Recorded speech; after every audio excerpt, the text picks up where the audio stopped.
Good day mga ka-stroke. Kung gumagalaw na ang daliri at naibubukas mo na, ay practicein nyo itong exercise na ito.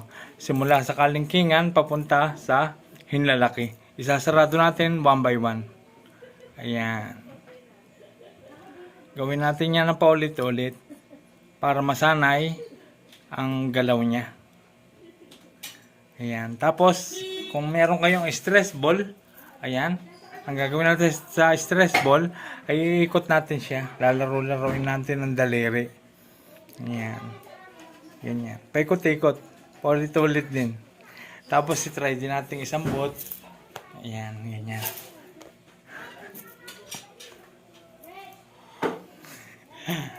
Ayan. Mapapractice nyo kasi yung daliri niya eh. Yung bilis. Practice nyo ito kung naibubukas nyo na. One by one. Ayan. Doon madadagdagan yung bilis ng galaw niya.